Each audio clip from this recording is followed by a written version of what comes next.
चलिए तो खबरों की ओर रुख करते हैं, जहां नई दिल्ली के होटल ताज पैलेस में 2 दिवसीय नेशनल स्टेक होल्डर्स कंसल्टेशन 2026 का समापन हुआ। इस दौरान झारखंड सरकार ने राज्य के आर्थिक और औद्योगिक परिदृश्य को बदलने की दिशा में एक बड़ी छलांग लगाई है। इस अवसर पर विभिन्न क्षेत्रों में कुल 14 सहमति पत्रों यानी कि MOU पर हस्ताक्षर किए गए, जिसके माध्यम से राज्य में 99,639 करोड़ का प्रस्तावित औद्योगिक निवेश आकर्षित हुआ है। उद्योग विभाग के तहत मेसर्स जिंदल स्टील लिमिटेड ने 40,000 करोड़ और messrs Jindal nuclear power private limited ने 30,000 करोड़ के निवेश समझौतों पर हस्ताक्षर किए हैं।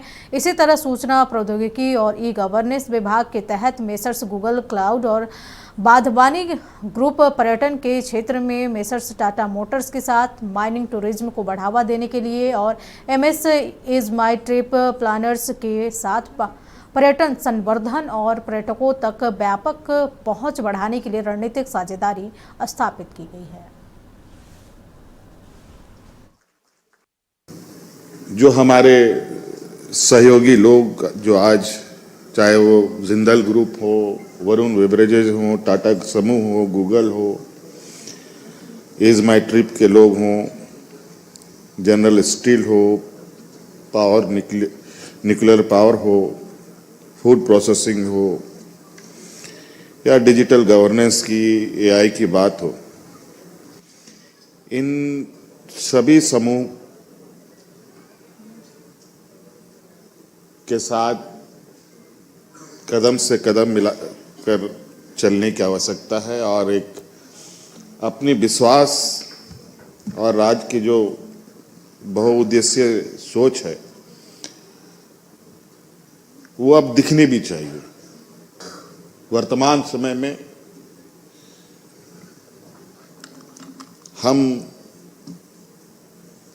मुख्य रूप से खनिज संपदाओं के इर्द गिर्द ही घूम रहे हैं।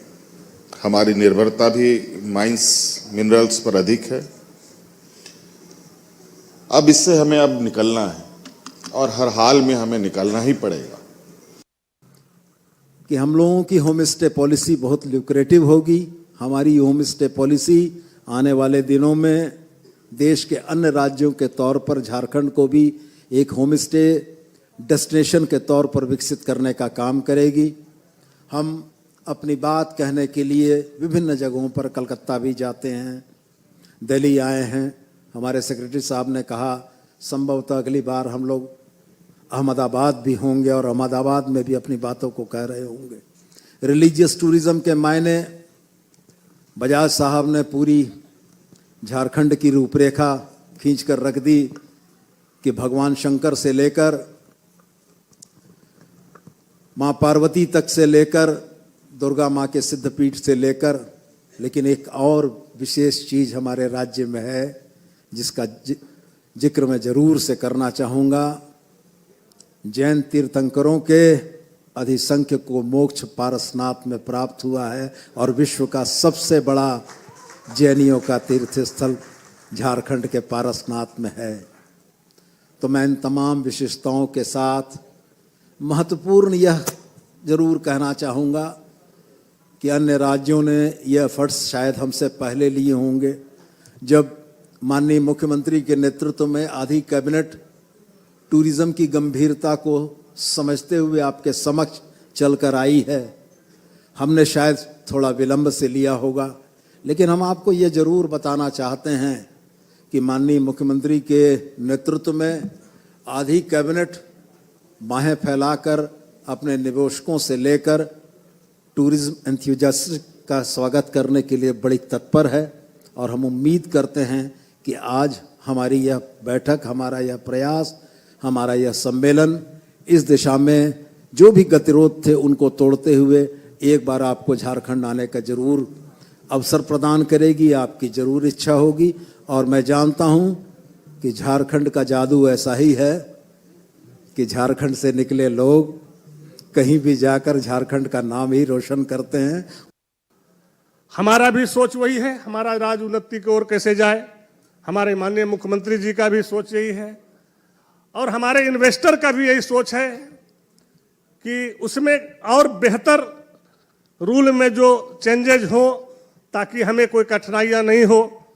आज जिस तरह से सिंगल विंडो ला करके माननीय मुख्यमंत्री जी ने एक उसमें कहीं न कहीं उद्योग कर्मियों को एक